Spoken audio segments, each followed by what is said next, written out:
আল্লাহ রাসূল সাল্লাল্লাহু আলাইহি ওয়াসাল্লাম বলেন ইন্নামাল আমালু বিন্নিয়াত, যেটা মানুষ দেখে না, যে স্থান যে জায়গাতে মানুষ পৌঁছাতে পারে না, সেটার নাম হলো অন্তর। বন্ধুরে আমার, আজকে আমি আপনাকে বললাম, আজকে আমার বন্ধুদেরকে বললাম যে আমি পিকনিক করতে যাচ্ছি, এমনি করতে যাচ্ছি, আমি কোনো 35 বলে আমি পিকনিক করতে যাচ্ছি না, আমি হ্যাপি নিউ ইয়ার পালন করার জন্য পিকনিক করতে যাচ্ছি না।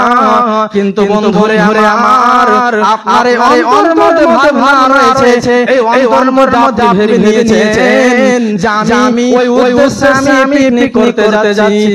বন্ধুরে আমার, আপনাকে আমি বলে রাখছি, যদি আপনি কিছু জানার পরে একজন দেবতা ছিল, তার উৎসব পালন করার জন্য হিন্দু খ্রিস্টানরা এই উৎসব পালন করত, এই 31st নাইট পালন করত, 31 ডিসেম্বরে তারা খাবার নিয়ে তারা গ্রহণ করত। বন্ধুরে আমার, এত কিছু জানার পরে, এত কিছু শোনার পরে যদি এই অন্যায় কাজ করেন, এত কিছু জানার পরে বোঝার পরে যদি আপনি অন্যায় কাজ করেন, তাহলে আল্লাহ তাআলা আপনাকে কয়েকটি সময় কয়েকটি জায়গাতে আপনাকে বন্ধুরে আমার, সহিহ বুখারী এবং মুসলিমের একটি হাদিস যে আল্লাহ রাসূল সাল্লাল্লাহু আলাইহি ওয়াসাল্লাম বলেছেন, আবু হুরায়রা থেকে হাদিস বর্ণিত, আল্লাহ রাসূল সাল্লাল্লাহু আলাইহি ওয়াসাল্লাম বলেছেন যে ওই যে মানুষ, আমি যে কথা বলছি, বর্তমানে যে সমস্ত যুবক-যুবতীরা এই হ্যাপি নিউ ইয়ার 31 নাইট পালন করেছে, সময়টা কখন? সে সময়টা হচ্ছে তারা রান্না করে 12টা 1 মিনিট যখন বাজে, 12টা যখন ঘড়ির কাঁটা যখন 12টা বেজে যায়, 12টার পরে তখন তারা খাবার নিয়ে তারা বসে আনন্দ করে, গান বাজনা করে। শুধু তাই না বন্ধুরে আমার, এমন কিছু জায়গায়, এমন কিছু হোটেলের মধ্যে আমাকে মন করে নিয়ে নাচ করে, হারাম কাজ করে। বন্ধুরে আমার, আমি আকে বলে যাচ্ছি যে আপনি যদি কিছু জানার পরে যদি এই কাজে আপনি লিপ্ত হন, এই নববর্ষ যদি পালন করেন, 31 নাইট পালন করেন, তাহলে আপনি অনেক রকমের বিপদের সম্মুখীন হতে হবে, যেখানে আপনি বাঁচতে পারবেন না, যেখানে আপনি বাঁচতে পারবেন না। সেটা হলো কি, আল্লাহ রাসূল সাল্লাল্লাহু আলাইহি ওয়াসাল্লাম বলেছেন, আল্লাহ সুবহানাহু ওয়া তাআলা এমন এক সময়, এমন এক মুহূর্তে, যেটা নাম হলো আল্লাহ রাসূল বলেছেন যে আল্লাহ তাবারাকা ওয়া তাআলা রাতের তৃতীয় অংশে, যেটা যদি আমরা করি, তৃতীয় অংশ কখন থেকে আরম্ভ হয়, তাহলে রাতের প্রথম অংশ আরম্ভ হয় রাত 6টা থেকে নিয়ে 9টা পর্যন্ত, এটা হলো প্রথম অংশ। এবং দ্বিতীয় অংশ যদি আমরা করি, তাহলে 9টা থেকে 12টা পর্যন্ত।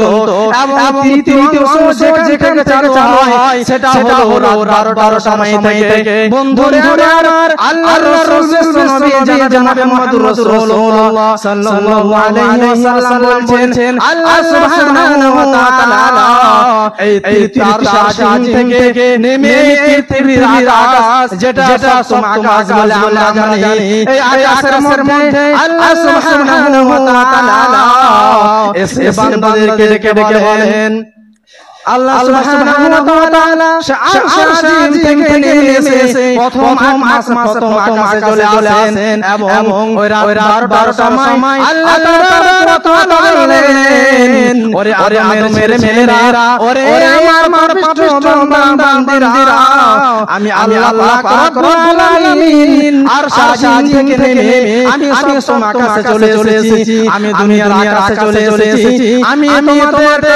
তোমাদেরকে ক্ষমার জন্য আমি চলে এসেছি, আমি তোমার কাছে যা চাইবে আমি দেওয়ার জন্য প্রস্তুত রয়েছি। অতএব তোমরা চাও, তোমরা যা চাইবে আমি তোমাদেরকে দেব। তোমরা যদি পারার পরে তোমরা আমার কাছে ক্ষমা চাও, আমি ক্ষমা করার জন্য আমি আল্লাহ সুবহানাহু ওয়া তাআলা নিচে চলে এসেছি। বন্ধুরা আমার, এমন সময়ের মধ্যে, এমন এক সময় আল্লাহ সুবহানাহু ওয়া তাআলা এই পৃথিবীর আকাশে ভ্রমণ করেন যে দুনিয়ার কোন রাজা বাদশার গেট খোলা থাকে না, দুনিয়ার মানুষ খোলা থাকে, দুনিয়ার কোনো বেকার বাড়ি খোলা থাকে না। যদি আপনি কোনো বিপদের সম্মুখীন হন, যদি আপনি কোনো বিপদের মুখে পড়েন, যদি কোনো রাজা বাদশার কাছে গিয়ে রাত 12টার সময় যদি আপনি গিয়ে তাকে বলেন ও রাজা বাদশা আমি খুব বিপদের মধ্যে পড়েছি, আমি খুব সমস্যার মধ্যে পড়েছি, যেন আপনি যদি সেখানে ছট করে মারা যান তবে সে রাজা বাদশা এই গেট খুলবে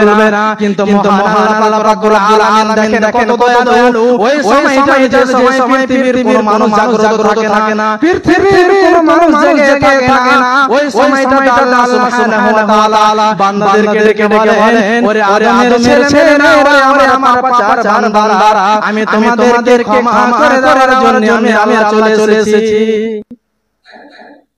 কি বলছেন আল্লাহর রাসূল? যে ক্ষমা করার জন্য আল্লাহ আরশ থেকে নেমে এই প্রথম আকাশে আল্লাহ চলে আসেন। বন্ধুরে আমার, কিন্তু দেখেন আপনি যে সম্মুখীন হবেন সেটা কি? সেটা হচ্ছে আপনি আজকে এত কিছু পরে শোনার যদি আপনি ফার্স্ট নাইট পালন করতে যান তাহলে হতে পারে আপনি যে সময়টাতে খাবার দাবার আরম্ভ করছেন, পিকনিক করছেন, ডিজে বাজিয়ে আপনি গান বাজনা করে আনন্দ করে মন করে মেরে নিয়ে নাচানাচি করছেন, হতে পারে আল্লাহ সুবহানাহু ওয়া তাআলা রাগান্বিত হয়ে ওই সময়টা আল্লাহ তাআলা আপনার প্রতি আযাব নাযিল করে দিলে আপনি সারা জীবনের মতো ধ্বংস হয়ে যাবেন। বন্ধুরা আমার, এটা হলো নাম্বার। এবং দ্বিতীয় নাম্বার যে ক্ষতির মধ্যে পড়বেন সেটা হচ্ছে আল্লাহ রাসূল সাল্লাল্লাহু আলাইহি ওয়াসাল্লাম বলছেন, সহিহ মুসলিমের একটি হাদিস, আল্লাহ রাসূল সাল্লাল্লাহু আলাইহি ওয়াসাল্লাম বলছেন যখন কোনো ব্যক্তি কোনো কাজ করার উদ্দেশ্য নেয়, যখন কোনো ব্যক্তি কোনো ভালো করার উদ্দেশ্য নেয়, যদি সে বিসমিল্লাহ বলে কাজ শুরু না করে, আল্লাহর নাম নিয়ে যদি কাজটা শুরু না করে, আল্লাহ রাসূল সাল্লাল্লাহু আলাইহি ওয়াসাল্লাম বলছেন তার কাজটি অসমাপ্ত হয়ে যায়। যেমন ভাবে লেজ কাটা কুকুর তার লেজ কখনো পরিপূর্ণ হয় না। আল্লাহ রাসূল সাল্লাল্লাহু আলাইহি ওয়াসাল্লাম বলছেন কোন ব্যক্তি যদি কোনো ভালো কাজ করবে বিসমিল্লাহ বলে যদি সেই কাজটি আরম্ভ না করে তাহলে তার ওই কাজটি সম্পূর্ণ হয়ে যায়। বন্ধুরা আমার, আমি আপনাকে প্রশ্ন করেছি এই যে 2024 সাল, এটা আপনাকে একটা দুঃখ করা উচিত যে আমি আসর সময়টা আমার দেখতে কিভাবে কেটে গেল আমি বুঝতে পারলাম না। এই দেখতে সময়টা কিভাবে কেটে গেল আমি জানতে পারলাম না, বুঝতে পারলাম না। অতএব যদি আপনি ওই 31 নাইট পালন না করে আপনি যদি 2 রাকাত আদায় করে আল্লাহর কাছে কান্নাকাটি করে আল্লাহকে যদি বলতেন ওগো মাবুদ দয়ালু রহমান, তুমি তো ক্ষমা করনে ওয়ালা, আমি বছর যাব আমি অন্যায় করেছি, জুলুম করেছি, মানুষের মেরেছি, মানুষকে কষ্ট দিয়েছি, অনেক রকম খারাপ করেছি গো আল্লাহ রাব্বুল আলামিন। তুমি তো হলে দয়ালু, তুমি তো হলে দয়াবান। আমি এই আজকে ডিসেম্বর মাস, আজকে 31 তারিখ, আমি তোমার কাছে ক্ষমা চাইছি যে আপনি আমাকে ক্ষমা করে দেন।